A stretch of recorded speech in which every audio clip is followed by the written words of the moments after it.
Dominus vobiscum, sequentia Sancti Evangelii, secundum Marcum.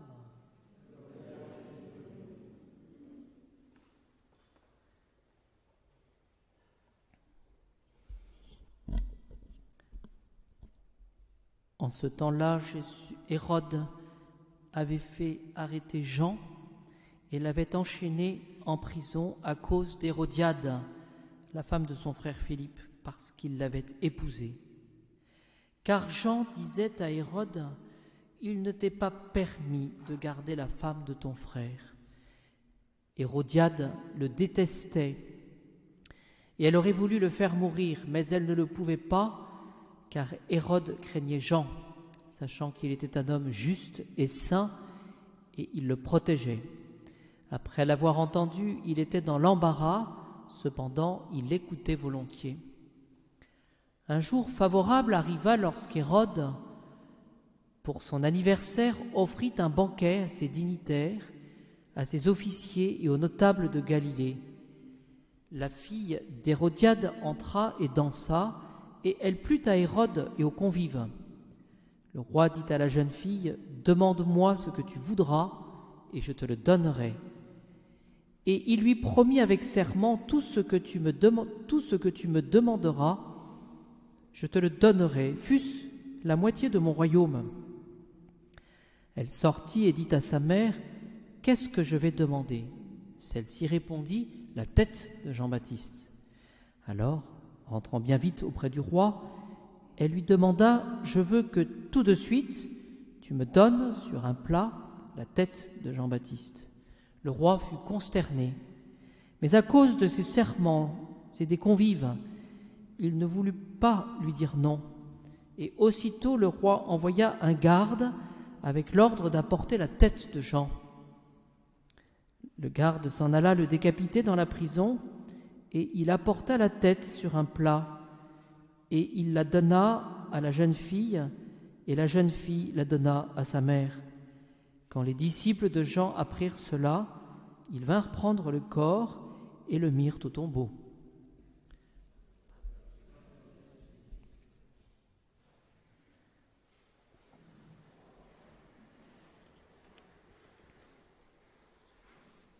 Nous avons ce soir la figure du précurseur, celui qui annonce. Et ce que nous voyons, c'est que la récompense, finalement, pour ce précurseur, celui qui annonçait le Christ, bien, c'est d'être décapité. Quel sort le Seigneur, finalement, réserve à ses amis. C'est ce qu'on pourrait faire comme objection. Il n'empêche que dans sa mort, dans cette décollation, Jean le Baptiste annonce le sacrifice du Christ qui, comme un agneau qu'on mène à la boucherie, offrira sa vie par obéissance au Père pour notre salut. Vous voyez, dans la vie, d'une certaine manière, rien n'est indifférent. Tout entre finalement dans la providence. Et finalement, les circonstances que nous voyons avec Hérodiade, sa fille, et puis finalement cette mise à mort dans ces circonstances, eh bien cette mort, elle a du sens par rapport au Christ, par rapport au sang versé, par rapport au prix du sang. Et ce que nous voyons aussi, c'est que Jean-Baptiste, d'une certaine manière, est martyr de la vérité. Pourquoi a-t-il été condamné? Pourquoi a-t-il finalement eu la tête tranchée? C'est parce qu'il a reproché justement ces mauvais agissements d'Hérode. Il est mort pour la vérité. Et cela, voyez-vous, nous permet, nous aussi, bien de mesurer parfois notre lâcheté par rapport à la vérité. Je crois qu'il faut être concret.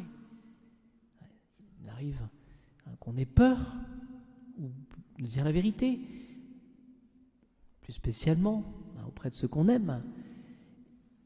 Et regardons aussi comme parfois nous avons cette lâcheté. Je crois que nous pouvons ce soir demander à Jean le Baptiste de nous aider à regretter nos manques de courage. Que dit le bréviaire? Nous chantons les merveilles accomplies par Saint Jean le Baptiste, le précurseur du Christ. Jean qui tressaillit d'allégresse à l'approche du Sauveur, avant même de naître, bien Jean désigne l'agneau de la rédemption. C'est ce que nous avons récité ce matin dans le bréviaire, c'est-à-dire que les circonstances de la mort et cette décollation de ce soir annoncent le seul et unique sacrifice du Christ. Alors cela peut nous aider évidemment à ordonner tout simplement nos sacrifices, peut-être pas sanglants, mais nos sacrifices néanmoins de ce qui nous a coûté, des croix que nous connaissons, que nous avons connues peut-être, tout ce que nous avons, mais de voir que cela est ordonné justement au sacrifice du Christ. C'est la petite goutte d'eau que nous versons dans le calice. Et c'est parfois cette goutte d'eau, elle a un prix qui est terrible. Mais faisons cette démarche encore aujourd'hui. Que dit Bède le Vénérable? C'était dans l'office des matines. Aux yeux des hommes, il subissait un châtiment, mais par son espérance, il avait déjà l'immortalité. Je répète, aux yeux des hommes, il subissait un châtiment, mais par son espérance, il avait déjà l'immortalité. Vous voyez, tout dans notre vie a un sens. Et ce que nous pouvons demander ce soir à Jean-Baptiste, à Jean le Baptiste, eh bien, c'est cette capacité finalement dans notre quotidien, eh bien, de monter une marche pour pouvoir voir les choses avec le regard de la foi, c'est-à-dire avec un esprit surnaturel, avec l'espérance. Vous voyez, Dieu est là, il nous donne sa grâce. Son précurseur, poursuit Bède, ne lui a pas demandé, son persécuteur, donc Hérode, ne lui a pas demandé de nier le Christ directement, mais de taire la vérité, qu'il agissait mal. Et c'est cependant pour le Christ qu'il est mort. C'est toujours la même chose. Essayons de voir plus loin. Il n'y a pas de choses anodines dans la vie, et essayons d'unifier notre vie par rapport à l'essentiel. Le Christ lui-même a dit « Je suis la vérité ». Jean avait témoigné en naissant que le Christ allait naître, ça c'est la visitation. En prêchant, Jean avait témoigné que le Christ allait prêcher. En baptisant, et c'est une grâce à devoir baptiser le Christ Jésus, il annonçait, Jean a témoigné que le Christ allait baptiser. En souffrant le premier la passion, il signifiait que le Christ devait lui aussi souffrir. Alors demandons aujourd'hui à Saint Jean le Baptiste de nous aider à avoir un esprit de pénitence, c'est ce qu'il prêchait.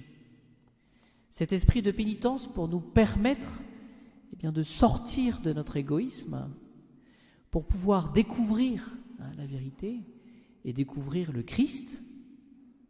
Et demandons à Jean le Baptiste d'avoir suffisamment de force d'apporter par ce que nous sommes et par nos actes le témoignage de ce que finalement nous connaissons, le Christ Jésus, et que nous ne craignons pas de le suivre jusque dans la mort. Pourquoi cela?